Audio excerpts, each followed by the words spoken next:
Today we will explore a topic that is heavily discussed among parents as a disciplinary method. The topic is spanking, and if spanking elicits good behavior in children. First, let's define spanking. Researchers like Gershoff refers to spanking as an act of striking a child on the buttocks or extremities with an open hand with the intent of correcting misbehavior, but without causing physical injury. It falls under the broader category of corporal punishment, which includes any physical discipline meant to deter unwanted behavior. Spanking is commonly used by parents worldwide, but opinions differ about whether or not it is an effective disciplinary tactic. Some believe it helps children learn discipline and respect, while others argue that it leads to negative behavioral and psychological outcomes. This debate raises important questions about child development, discipline strategies, and long-term behavioral consequences.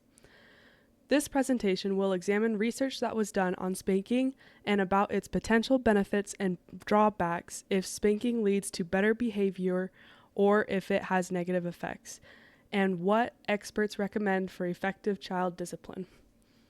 Now let's look at spanking and how it has changed over time. Studies consistently show a decline in the percentage of parents who report using spanking from a disciplinary method over the years.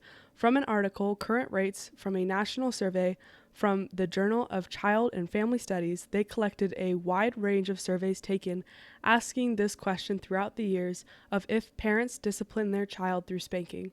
Several range from what ages at which this question is applied, but I focused on the ones that are around the ages 0 through 12. In 1975, the National Survey of Family Violence, which included in-person interviews with 1,139 parents from two-parent households, found that 65% of parents reported spanking their children. A decade later, the National Family Violence Resurvey in 1985, which expanded to 1,428 parents using telephone interviews, showed that a significant majority of 75%. By 1995, the Gallup survey, which included 1,000 parents from both two-parent and single-parent households, recorded a huge decline, with the response rate being 52%. A 2014 survey found that among children ages 0 through 9, only 49% of parents reported using spanking in the past year. And the most recent data set from a study in JAMA Pediatrics examined parents at the model age of 35 with children aged 2 through 12. It found that the prevalence of spanking declined just to 35% in 2017. This trend suggests that fewer parents are using corporal punishment, likely due to growing awareness of alternative discipline strategies and increased research on the potential negative effects of spanking. The graph on this slide usually represents the decline, showing how societal attitudes and parenting practices have shifted over time.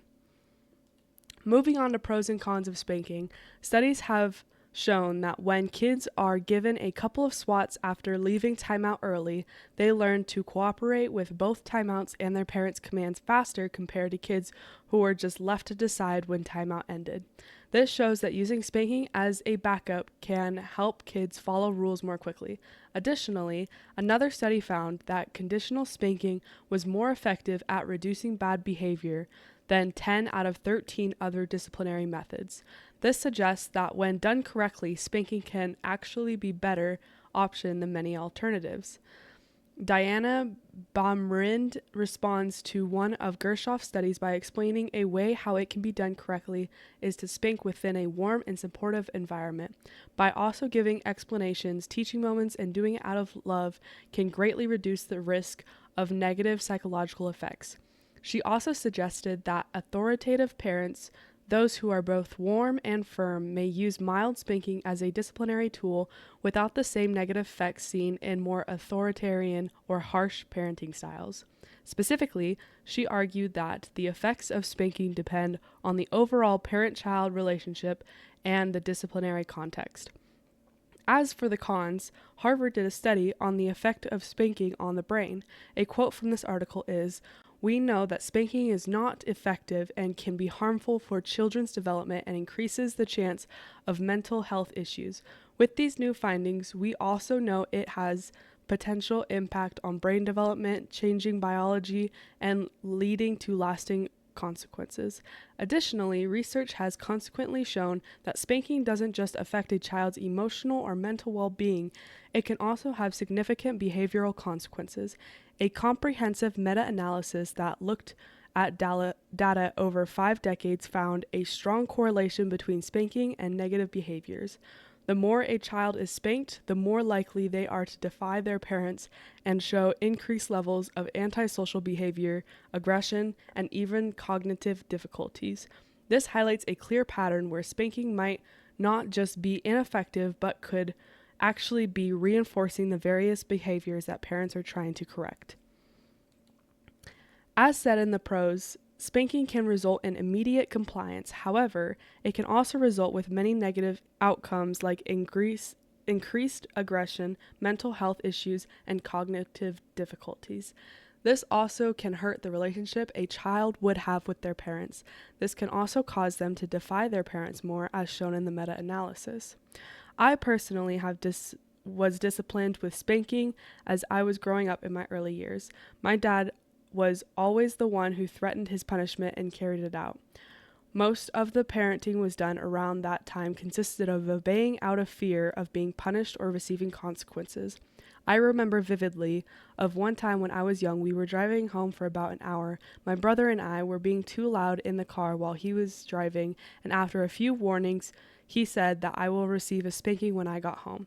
I remember once we got home, I ran to my room and hid under my bed for up to an hour, shaking and hoping that he had forgotten about the punishment.